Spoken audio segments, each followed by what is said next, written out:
Ce matin, Dieu va nous emmener quelque part. Il y a des choses que des pasteurs ne peuvent pas faire. Il y a des choses que des prophètes ne peuvent pas faire. Il y a des choses que des docteurs ne peuvent pas faire. Il y a des choses que des serviteurs de Dieu ne peuvent pas faire.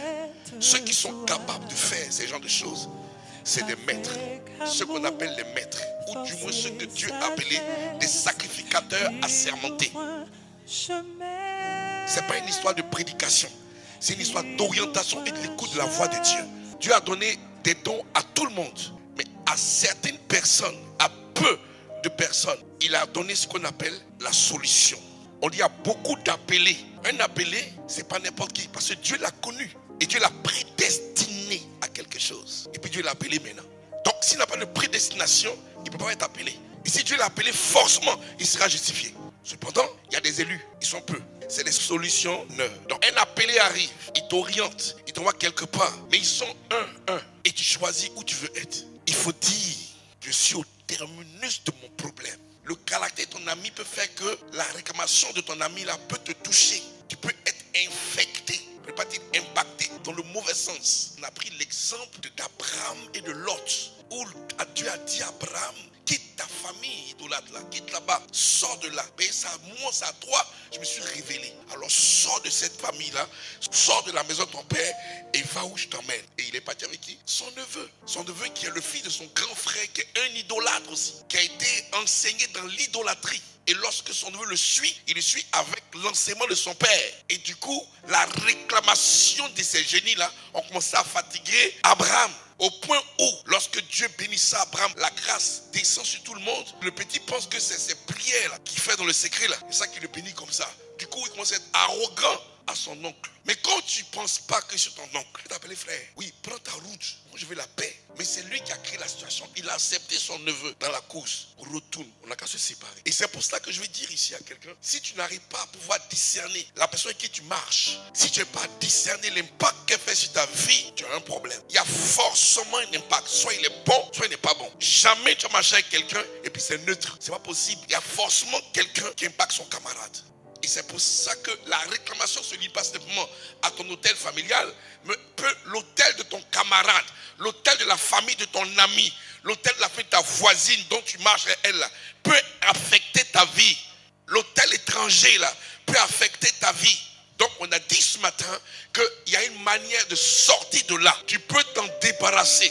Et n'importe qui n'enlève pas la réclamation de qui que ce soit. Parce que la réclamation a différents jugements. La réclamation te juge à des degrés différents. Le premier degré c'est quoi? Jugement de la sanction. La sanction est un jugement qui vient aussi de l'autel. Mais c'est un petit niveau parce que c'est un caractère qu'il faut gérer. Quelqu'un qui est sanctionné, c'est comme il est puni, il est sanctionné. On dit va dans le coin, fais ceci, on t'a sanctionné. Mais ça c'est rien, c'est le champ de caractère. Mais écoutez, il n'y a pas de problème. Tu changes d'attitude, il n'y a pas de problème. Tu arrives à pouvoir te discipliner, tu sors de la sanction. Deuxième degré de jugement, on appelle ça quoi? La sentence. Une sentence, elle est aussi terrible.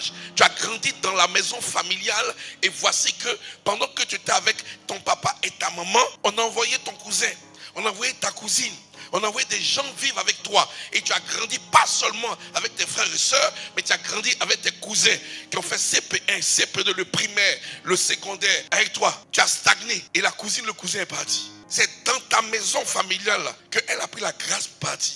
C'est-à-dire, elle a eu le bac, tu as fait 3 fois, tu as échoué. Pendant qu'elle est en licence, toi tu viens maintenant en première année. Ta maman intellectuelle, ton père intellectuel. Ce que la fille là, c'est un mot au village. Et c'est toi normalement qui devais percer. Mais la présence d'une personne a fait un transfert de grâce. C'est des choses qu'on peut régler. Rien n'est gâté chez le Seigneur. Tant que tu vis à l'espoir. La Bible dit dans Jérémie 5, verset 7, il dit, nos pères ont péché et ils ne sont plus. Et c'est nous qui portons la peine de leurs iniquités.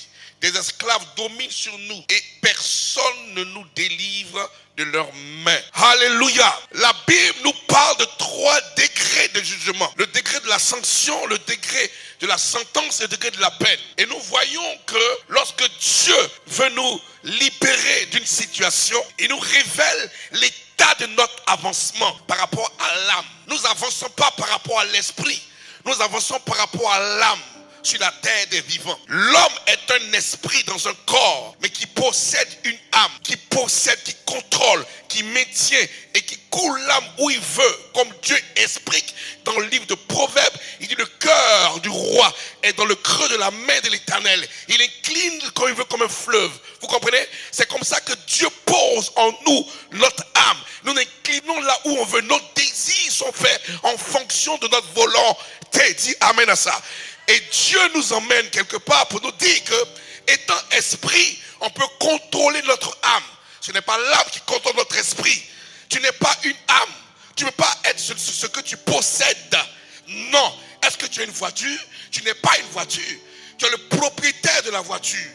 Vous comprenez? Tu n'es pas une maison. Tu es le propriétaire de la maison. Le potentiel que Dieu a mis en toi existe dans l'âme. Dans ton âme existe ta richesse. Dans ton âme existent tes envies. Dans ton âme existe tout ce que tu espères avoir. Tes enfants, ta progéniture est inscrit dans ton âme. L'écriture de ta généalogie future est dans ton âme. Ton âme regorge d'un potentiel, d'une puissance que le diable recherche ça pour en jouir. Quel que soit ce que tu es, mauvais ou bon, comprends que ton âme est un challenge. Il faut l'avoir. Dieu en a besoin et le diable aussi en a besoin. Cependant, ce que Dieu a déjà posé la main sur l'âme déjà, c'est à toi de voir si tu veux vendre ton âme au diable. Mais je ne crois pas qu'aujourd'hui tu vendras ton âme au diable. Dis amen. Parce que le diable recherche ça pour sa plus-value. Il recherche ça pour sa valeur ajoutée. Dieu a mis en l'âme quelque chose que Dieu même lui-même, il est fier d'avoir. La volonté. La volonté est un don puissant de l'âme. Est une particularité puissante de l'âme. Je disais que Dieu n'a pas de volonté. Dieu n'a pas de volonté. Oui. Pourquoi? Parce que Dieu avait une volonté, on sait à quoi? Notre volonté là, Dieu nous donne la pensée, une orientation et nous activons notre volonté pour pouvoir affirmer la pensée de Dieu ou exécuter la pensée de Dieu. C'est ce qu'on appelle la volonté parfaite. Parce que la pensée de Dieu a été exécutée par la volonté de l'âme. Ce que tu veux avoir n'est nulle part à l'école, nulle part sur les bancs, nulle part dans la connaissance humaine, mais la connaissance divine. Et cette connaissance divine est logée dans l'âme. Ton histoire est dans ton sang, l'âme est dans le sang.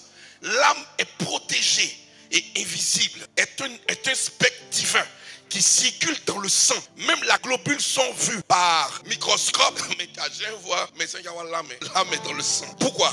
Parce que les globules là, on peut pas toucher à l'âme. Ton âme, il y a ton potentiel de vie. Dans ton âme, il y a ton espérance de vie. Il y a ton âge. C'est l'âme qui détient ton âge, ton nom. Il détient tout. Il a ta matrice. C'est l'âme qui a ça. On ne voit pas. Mais comme il impacte les os, il impacte même les organes. On peut savoir ça parce qu'il est passé par là. Il est sur un tracé de vie. Donc l'âme est quelque chose de puissant, très puissant. C'est pour ça que quand tu vis une vie de débauche, tu es en train de vendre ton héritage. Ton âme doit être préservée. Lorsque Dieu te donne une âme, c'est pour que tu puisses prospérer sur la terre. L'âme, à la base, à l'origine, elle prospère puissamment. C'est un don de Dieu. C'est une richesse. C'est pour ça que Gaius a été béni par Jean. Quand Jean dit à Gaius, dans 3 Jean, mon bien-aimé Gaius, mon souhait pour toi, c'est que tu sois en bonne santé. Il commence par ça d'abord. Pourquoi? Et que tu prospères. Comme prospère quoi? L'état de ton âme. Tu ne peux jamais bloquer la prospérité de l'âme. Impossible. Elle est née pour prospérer. Ton âme est née pour prospérer. En toi, il y a une prospérité. En toi, il y a une richesse. En toi, quelqu'un opère. Quelqu'un est en train d'être riche. Mais tu ne sais pas comment travailler avec l'âme. C'est là intervient celui qu'on appelle le maître. Il y a la manière d'utiliser ce que tu as comme potentiel. Ton âme. Les mystiques ont trafiqué. On va faire une parenthèse sur comment ils trafiquaient pour être riches, les mystiques. Sachant que le pouvoir est dans l'âme, vous comprenez? Sachant que le pouvoir est dans l'âme, le diable a besoin d'une partie de leur âme. Qu'est-ce qu'il fait? Il prend son sang, il coule. Le diable prend ça, tu vois, il fait ce qu'il veut. En retour, le diable le rend riche. C'est que toi-même tu as. Et il prend ce sang pour faire une alliance sur l'autel. Et puis, lui, le diable, il te rend riche. C'est ton sang, voilà. Non, c'est pour toi. Mais c'est les personnes qui ne savent pas payer le prix de ça. Ils ne savent pas qu'en fait, en eux, il y a ce que le diable propose. Il dit à Jésus, incline-toi, adore-moi. Je donnerai toutes les richesses. Il dit, moi là, il y a ça déjà. Et ça, déjà, même, il est fatigué même. Ça ne m'intéresse pas. La prospérité en moi. L'immeuble 4 étages là, c'est en moi. Les voitures là, c'est en moi. En fait, j'ai ça. Maintenant, comment ça a sorti? C'est ça que j'ai expliqué au chacun. Lorsque Dieu te montre des choses, c'est pas pour toi en fait. Donc Dieu peut utiliser des personnes comme nous pour ouvrir le ciel, mais il utilise ce que vous avez. Ton âme là, c'est ça qui m'intéresse. C'est ton âme que j'utilise pour pouvoir te bénir véritablement. Parce que en ton âme est regorgé ce que tu recherches. Lève tes deux mains. Quand il lève ses mains pour que moi je le bénisse, ce n'est pas sa tête qui m'intéresse. Ça s'appelle du mimétisme et puis du rituel tous les jours. Non, laisse-toi guider par la connaissance que toi Dieu t'a donnée. Regardez bien, le monsieur est là, tu vois, je veux le bénir. Je regarde ça, ça m'est très froid, la grâce n'est pas là. Là où ton corps est froid, la grâce n'est pas là-bas. Je vous dis que l'âme est un esprit qui circule dans tout ton corps et qui va partout afin d'activer là où le potentiel peut être. Pendant que ici est froid, est-ce que c'est ça lui, il travaille? Où il travaille? C'est il travaille. Tu as senti qu'une touche là par exemple, c'est chaud. Parce que l'âme est là où le potentiel doit se mettre. L'âme se positionne là-bas. C'est là-bas qu'on cherche. Tu veux prier pour un footballeur qui dit Dieu te bénisse. Il va faire sa tête. Non, c'est son football qui est là. Tu vois que tout ça c'est chaud sur lui. Son mouvement. L'âme se met là où l'activité se met à tous les coups. C'est là. La Bible dit que nos pères qui ont péché là, ils sont morts là. Ils ont péché. Ils ont fait des libations. Ils ont fait des sacrifices. Ils ont violé les lois de l'autel. Ils ont volé les choses qui ont fait mal au génie de l'autel. Il a porté une peine sur la famille. Il dit plus jamais vous allez vous marier et plus jamais vous avez un travail stable. Quelqu'un qui a un problème de peine, quelqu'un qui est maudit, il n'y a pas d'occasion. C'est compliqué pour lui. La peine là, c'est quelque chose, c'est une perte. C'est quelque chose qu'on t'a affligé. Ça te fait tellement mal. La peine peut t'emmener à mourir physiquement. Elle a caractère physique, moral. Tu es coincé, tu n'es pas marié, que là tu as 45 ans, tu es célibataire. Un tel cas là, un pasteur te voit, ou bien une maître comme on te voit, et tu sais, tu as été maudit par tes pères. Tes pères ont fait un travail. Tu as besoin de demander pardon pour tes pères. Tu dois réconcilier puis demander plaider. Mais ce que tu dois faire, c'est le procès divin. Il y a des situations qui ne sont pas dans ta vie. Alors lance un procès contre lui. Lance un procès contre l'hôtel familial. Lance un procès contre ceux qui bloquent ton mariage. Lance un procès contre ceux qui bloquent ton enfantement. Lance un procès devant Dieu. Tu as un avocat gratuit, un avocat qui peut te défendre, qui peut plaider pour toi. Mais lance un procès pour que tu sors de là. Le procès divin, c'est la sortie de la peine. Lorsque vous êtes sorti d'une peine, tu crées un procès. Tu dis, Seigneur, mon père a fait des bêtises, je n'étais pas né. Je demande l'ouverture du procès de 1998 là. Je l'ouvre, soit s'ouvrir. J'ouvre ce procès là. Que ce procès s'ouvre pour qu'on règle le problème maintenant. Je déclare qu'aujourd'hui, tu prends la décision d'ouvrir le dossier parental, le dossier de malédiction.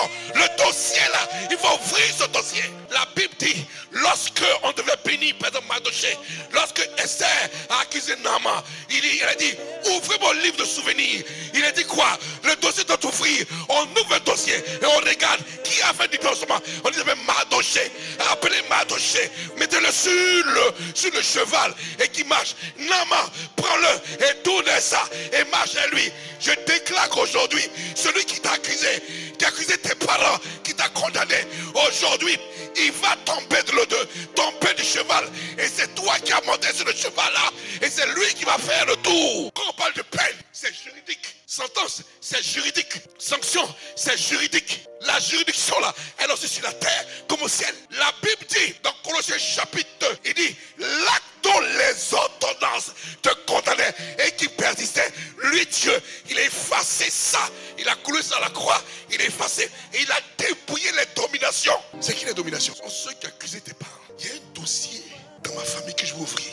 Seigneur, dossier qui parle de moi là, qui parle de ma stérilité là, je remets ça devant l'Éternel. J'ai un avocat dans le ciel. Seigneur, voici mon hôtel. Je pose mon hôtel. Je paye ma caution pour que tu plaides.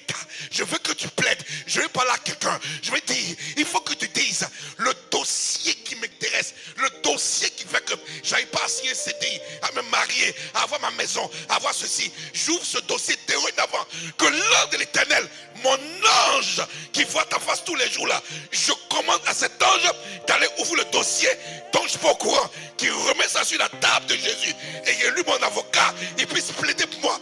J'ouvre le procès par l'offrande que je pose à l'Éternel. Lorsque quelqu'un a une peine sur sa vie, ça résout par exemple que sa vie ne ressemble à rien. Rien ne marche. C'est-à-dire il n'y a rien, c'est calé, c'est verrouillé. Mais avant que l'homme de Dieu puisse faire un travail, il va dire à la personne, pose un procès, je te soutiens dans le procès. Lorsque le procès est lancé, le témoin là, c'est nous. Nous on est témoins du procès. L'avocat c'est qui? C'est Jésus. Le juge c'est qui? C'est le Père. L'accusé c'est qui? C'est le diable. Témoin là c'est nous. C'est pour ça que la Bible dit dans Matthieu 18, il dit, si deux d'entre vous s'accordent sur la terre pour demander quelque chose, donc c'est mon Père vous l'accordera. Il faut que ce soit témoin de ce que tu fais pour que le Père t'accorde.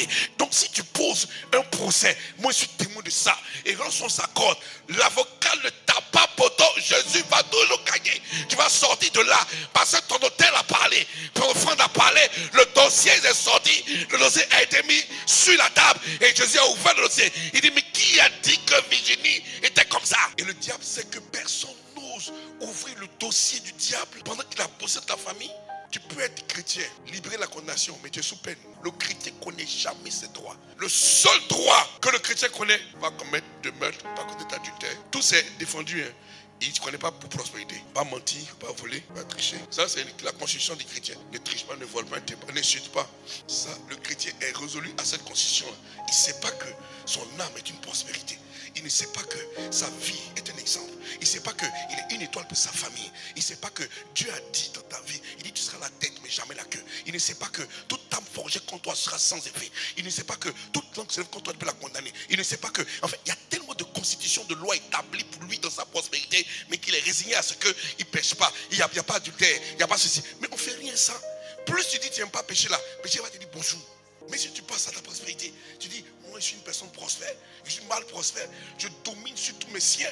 La prospérité, vraiment quand je rentre dans une société, les gens me regardent, ils ont les yeux sur moi, j'attire les yeux sur moi. Dis ça, attire les yeux sur toi. C'est pas séduction, c'est la grâce de Dieu. Quand tu sais qu'il y a un blocage dans ta vie, convoque-moi chez toi. Quand tu me vides, c'est que tu as vu ton problème, tu as vu où c'est bloqué et tu veux qu'on puisse faire un travail.